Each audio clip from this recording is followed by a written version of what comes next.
Hello everyone. Now we are going to learn the next part of our lesson, that is the great scientist. In the last lecture we come to know that Davy has given Michael Faraday an impossible task, that is the task of the Bavarian glass. And Davy knew that there was no sufficient equipment to find out about the Bavarian glass. So he has passed out the impossible task to Michael Faraday, and what happened next we are going to know. बघा विद्यार्थ्यांना, मागच्या लेक्चरमध्ये आपण बघितलं होतं की Dewey यांनी Michael Faraday यांना बेवेरियन ग्लास बद्दलचं संशोधन करण्याला सांगितलेलं होतं आणि डेव्ही यांना कल्पना होती की हे जे टास्क त्यांनी मायकेल फॅरेडे यांना दिले ते इम्पॉसिबल टास्क आहे, ते शक्य होणार नाही आणि त्याच्याशी रिलेटेड जे काही इक्विपमेंट असतात किंवा साहित्य असतं की ते प्रयोगशाळेमध्ये अवेलेबल नाहीये. मग या ठिकाणी आता मायकेल फॅरेडे काय काय करतात ते आपल्याला बघायचंय. Faraday had a never give up attitude and he respected Davy. आता फॅरेडे यांना कधीही बघा म्हणजे एखादा टास्क दिलेला आहे आणि ते सोडून द्यायचे असे त्यांचा स्वभाव नव्हता. आपल्याला जे काही काम सांगितले ते काम पूर्ण करण्याची त्यांची वृत्ती होती. अँड ही रिस्पेक्टेड डेव्ही, आणि ते डेव्ही यांचा आदर पण करायचे. तर या वाक्याचा चेंज वॉइस कसा होणार? He respected Davy, he was respected by Davy was respected by him. आणि क्वेश्चन टॅग काय होणार बघा या ठिकाणी? डिडंट ही टेन्स आहे simple past tense. He accepted the assignment. Assignment was accepted by him. He accepted the assignment despite knowing that it would be very difficult. आणि Michael Faraday यांना कल्पना होती की डेव्ही यांनी त्यांना जे काही वर्क दिलेलं आहे, ते असाइनमेंट दिलेली आहे ती खूप कठीण आहे हे माहिती असून सुद्धा त्यांनी ते टास्क स्वीकारलेला आहे. He toiled for 4 years with no help from Davy, as he expected fail. आणि या ठिकाणी फॅरेडे यांनी कंटिन्युअसली 4 वर्ष काम केलेलं होतं आणि या 4 वर्षामध्ये त्यांना डेव्ही यांनी कुठल्याही प्रकारची मदत केलेली नव्हती आणि याची त्यांना पूर्ण कल्पना होती की डेव्ही त्यांना कुठलीही मदत करणार नाही आणि ते त्यांच्या कामामध्ये अयशस्वी झाले. Faraday never learn the secret, आणि फॅरेडे ते गुपित शोधू शकले नाहीत. This remain his first failure as a scientist. आणि बेवेरियन ग्लास बद्दलचं जे काही संशोधन होतं ते करू शकले नाहीत आणि हे त्यांचं वैज्ञानिक म्हणून पहिलं अपयश होतं. To remind himself of these difficult times he kept a single glass break on his shelf as a souvenir. आणि आपल्याला आठवणीत राहण्यासाठी किंवा आपल्याला जे काही अपयश आलेलं होतं ते अपयश या ठिकाणी मायकेल फॅरेडे यांना लपवायचं नव्हतं आणि ते अपयश आपल्याला कायम स्मरणात राहावं यासाठी बघा मायकेल फॅरेडे यांनी जो काही बॅवेरियन ग्लास त्यांना डेव्ही यांनी दिलेला होता तो ग्लास त्यांनी त्यांच्या एका सेल्फमध्ये म्हणजे कपाटामध्ये तो त्या ठिकाणी ठेवलेला होता. कायम स्मरणात राहील म्हणून त्या ठिकाणी त्यांनी तो ठेवलेला होता. This would inspire him during difficult times. आणि ज्यावेळेस कठीण अशी वेळ असायची किंवा प्रसंग असायचा त्यावेळेस त्यांना जे अपयश आलेलं होतं बॅवेरियन ग्लासच्या संदर्भात तो त्यांना कायम असा लक्षात ठेवण्यासाठी त्यांना चालना मिळायची. बघूया पुढे. In 1829 Davy died and Faraday succeeded him as a head of the laboratory.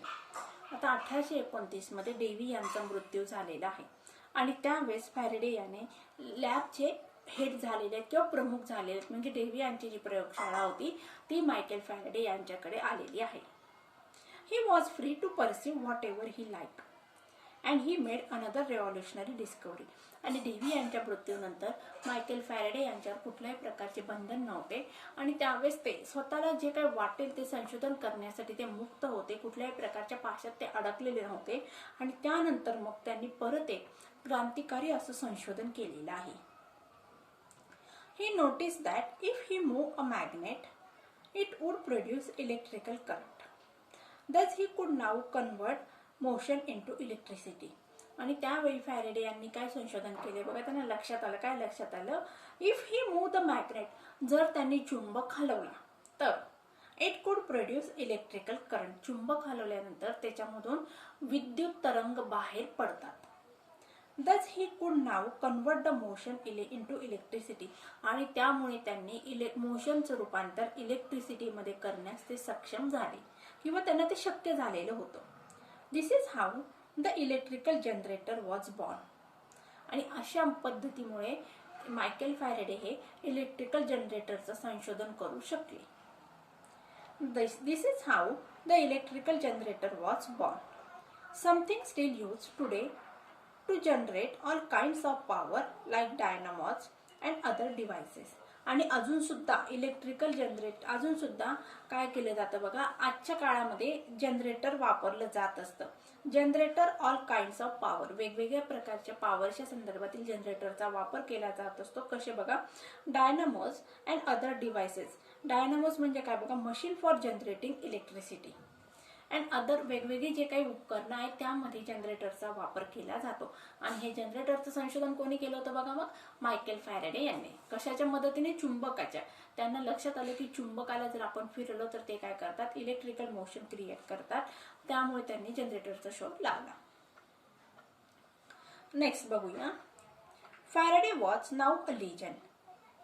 आणि अशा पद्धतीने मग फॅरेडे हे चांगलेच लोकांच्या स्मरणात राहिलेले होते. एक दंतकथा अशी ते बनलेले होते. In 1840 he developed memory loss which continued for the rest of his life. आणि 1840 मध्ये मायकेल फॅरेडे यांना स्वतःला एक आजार झालेला आहे. तो आजार काय? स्मृतिभ्रंश, म्हणजे त्यांना लक्षात राहत नव्हतं. आणि तो आजार which continued for the rest of his life, आणि तो आजार मरीपर्यंत त्यांच्या सोबतच होता. But the disease did not stop him. पण जरी त्यांना स्मृतिभ्रंश हा आजार झालेला होता तरी त्यांनी आपलं संशोधन कुठल्याही प्रकारे थांबवलेलं नव्हतं. आपलं वैज्ञानिक कार्य त्यांनी अखंडपणे सुरू ठेवलेलं होतं. ही preserve starting a complicated experiment to prove that light was closely related to electricity and magnetism, a novel thought in those times. आणि त्यानंतर मग त्यांनी एक नवीन सिद्धांत मांडलेला आहे. कुठला बघा, अ कॉम्प्लिकेटेड एक्सपेरिमेंट, म्हणजे गुंतागुंतीचा असा एक प्रयोग होता. काय सिद्ध करायचं होतं बघा त्या प्रयोगाच्या माध्यमातून? Prove that light was closely related to electricity.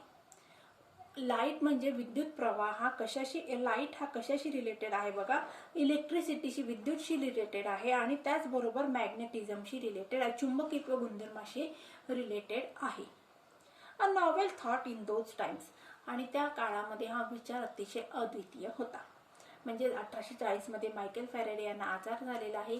त्या आजारामध्ये त्यांना स्मरणात राहत नव्हतं किंवा लक्षात राहत नव्हतं. आणि हा आजार आयुष्यभर त्यांच्या सोबतीला होता. पण त्या ठिकाणी मायकेल फॅरेडे यांनी हिंमत न हारता आपलं संशोधन अखंडपणे पुढे चालू ठेवले. एक नोबल थॉट किंवा एक अद्वितीय असा एक नवीन विचार त्यांनी लोकांपुढे मांडलेला आहे.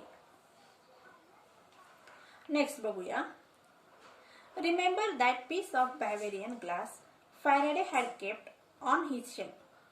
आणि बघा, या ठिकाणी डीव्ही यांनी मायकेल फॅरेडे यांना जो टास्क दिलेला होता बॅवेरियन ग्लासच्या संदर्भात, त्यामध्ये फॅरेडे अयशस्वी झाले होते. आणि त्यांनी मग तो ग्लास काय केला होता, बॅवेरियन ग्लास त्यांच्या एका कपाटामध्ये जपून ठेवलेला होता.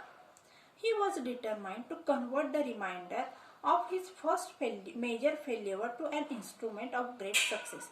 आणि मग या ठिकाणी मायकेल फॅरेडे यांनी ठरवलं, काय ठरवलंय बघा, आपल्याला जे अपयश आलेलं होतं बॅवेरियन ग्लासच्या संदर्भात, ते अपयश आता आपल्याला एक मोठ्या यशामध्ये रूपांतरित करायचं, हा निर्धार मायकेल फॅरेडे यांनी केला.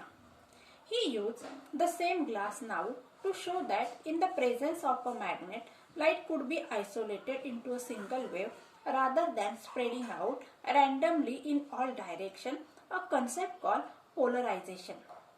आता या ठिकाणी बघा, मायकेल फॅरेडे हे अतिशय कर्तृत्ववान असं त्यांचं व्यक्तिमत्व होतं. आपल्याला बघा, सर्वसामान्य माणसाला ज्यावेळेस अपयश येत असतं त्यावेळेस आपण अपयश आल्यानंतर त्या अपयशातून आपल्याला बाहेर येण्यासाठी खूप वेळ लागत असतो.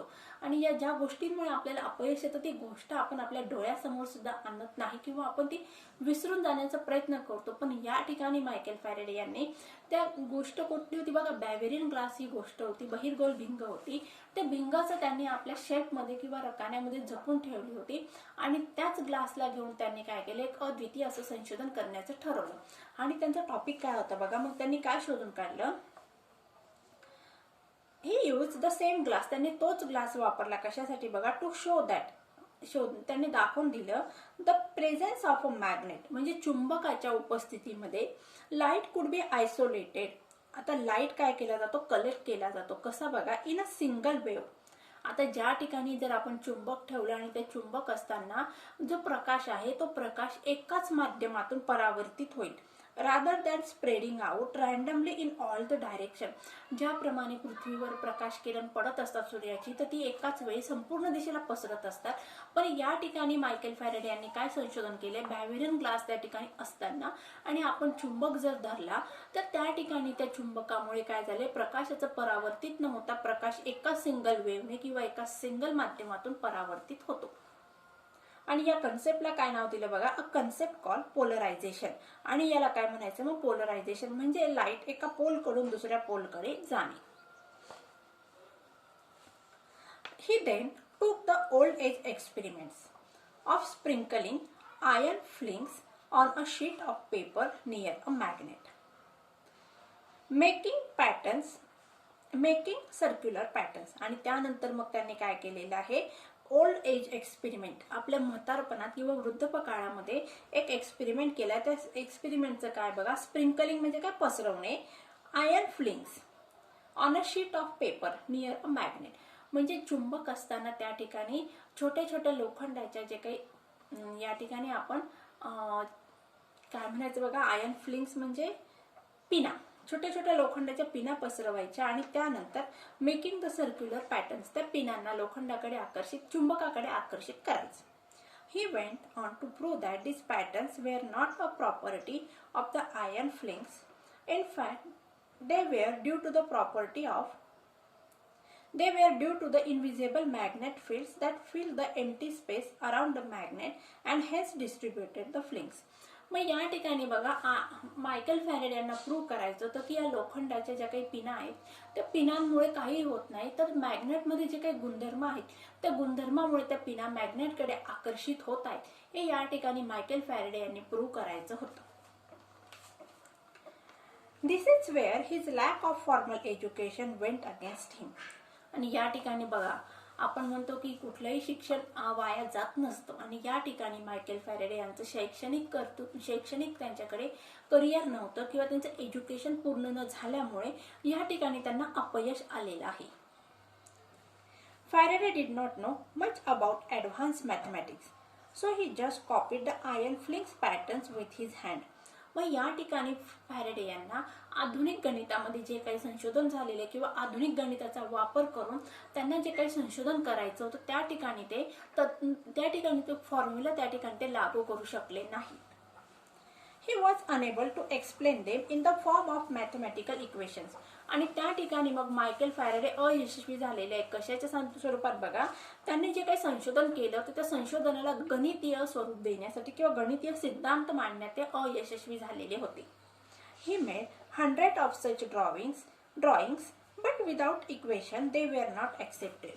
आणि आपला सिद्धांत मांडण्यासाठी त्यांनी वेगवेगळे असे ड्रॉइंग काढलेले आहेत, परंतु ते आपला फॉर्म्युला किंवा सिद्धांत मांडू शकले नाही.